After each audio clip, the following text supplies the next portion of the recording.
Agenda में आगे बढ़ते हैं। संघ प्रमुख मोहन भागवत आज अवध प्रांत में पदाधिकारियों के साथ अहम बैठक करेंगे। बैठक में संघ के शताब्दी वर्ष की तैयारियों पर मंथन होगा और शताब्दी वर्ष की तैयारियों को लेकर आवश्यक दिशा निर्देश भी देंगे। इसके अलावा मोहन भागवत पुराने पदाधिकारियों से बातचीत भी करेंगे। इसके बाद लखीमपुर के लिए रवाना होंगे। वहां कबीर धाम में राष्ट्रीय संत असंगदेव महाराज से आशीर्वाद लेंगे। बता दें कि संघ प्रमुख पिछले 5 दिनों से वाराणसी में प्रवास पर थे।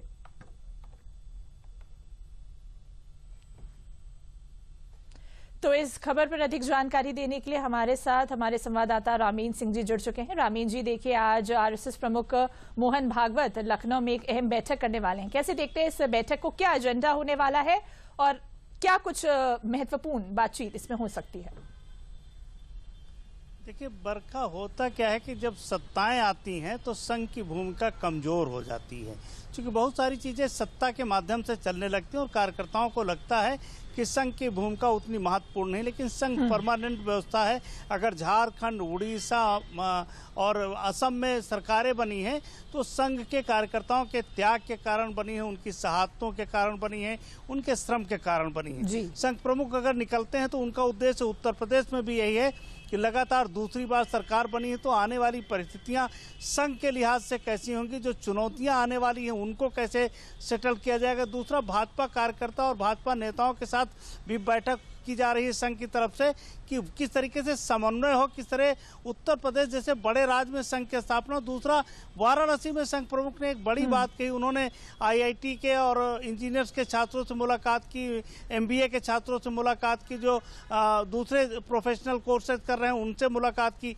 तो उनका उद्देश्य संघ को एक सीढ़ी ऊपर ले जाना है कि जहां प्रोफेशनल हो, जहां पढ़े लिखे लोग हों, जो उनके तर्कों को समझें और जहां वो जाएं संघ की बात करें तो लोग उनसे जुड़े। क्योंकि अब जो नई जनरेशन आ रही है उसकी अपेक्षाएं कुछ और हैं।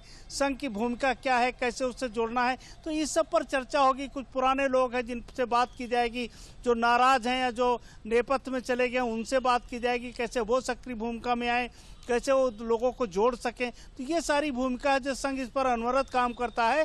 सत्ताएं आती हैं चली जाती हैं लेकिन संघ अपनी भूमिका लगातार ऐसे ही जारी रखता है। तो ये संघ की उसी भूमिका का परिचायक है कि इस तरीके से अनवरत अभी जारी रहेगा। बरखा, बिल्कुल रामीन जी, इसी के साथ आरएसएस प्रमुख संत असंगदेव महाराज जी से भी मुलाकात करेंगे। ये क्या आध्यात्मिक रूप से ही इसका आप देखते हैं कि या इसका कोई विशेष महत्व भी है? देखिए, संघ जाति और पंथ से ऊपर उठकर संगठन चलाता है। वहाँ जातियों का कोई मोल नहीं। संघ प्रमुख ने एक बार कहा कि जो सोनी जी ओबीसी से आते हैं ये हमको पता ही नहीं था।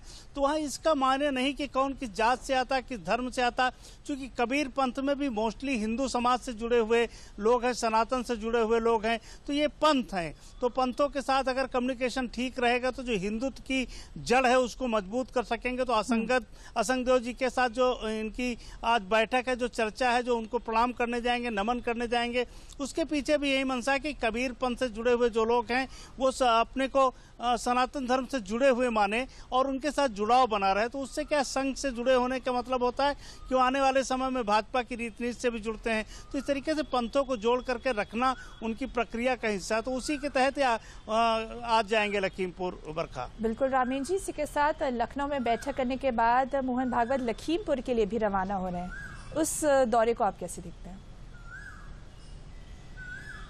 देखिए, लखीमपुर क्या है, आप ये समझिए कि लखीमपुर नेपाल से जुड़ा हुआ ऐसा जिला है जो नेपाल के जो तराई वाले हिस्से हैं, लखीमपुर हो, बहराइच हो, ये ऐसे हिस्से जहां मुस्लिम बाहुल्य संस्कृतियां तेजी से पनप रही हैं और संघ उसको दूसरी तरीके से देखता है। एक जो भारत को तोड़ने वाला वर्ग है उसको लगता है कि पश्चिमी उत्तर प्रदेश यानी बांग्लादेश से और पाकिस्तान तक के गलियारा बनाएंगे। तो उस दृष्टिकोण से भी संघ के लिए वो महत्वपूर्ण जमीनें हैं, जगह है जो लखीमपुर से लेकर पूर्वांचल का पूरा हिस्सा है। तो वहाँ संघ की जड़ें कैसे गहरी हों, कैसे नेपाल बॉर्डर तक संघ की जड़ें गहरी हों और नेपाल भी उससे अछूता नहीं, क्योंकि नेपाल में भी स्वयंसेवक काम कर रहे हैं, नेपाल में संघ का कार्यालय है। तो इस तरीके से जो कनेक्टिविटी है वो मजबूत होगी। लखीमपुर बॉर्डर है तो वो सारी चीज़ों को ध्यान में रख के संघ काम करता रहता है और संघ इसी भूमिका के साथ शायद वहाँ संघ प्रमुख भी जा रहे हैं। बरखा, बिल्कुल रामीन जी, इन तमाम जानकारियों के लिए आपका बहुत बहुत धन्यवाद।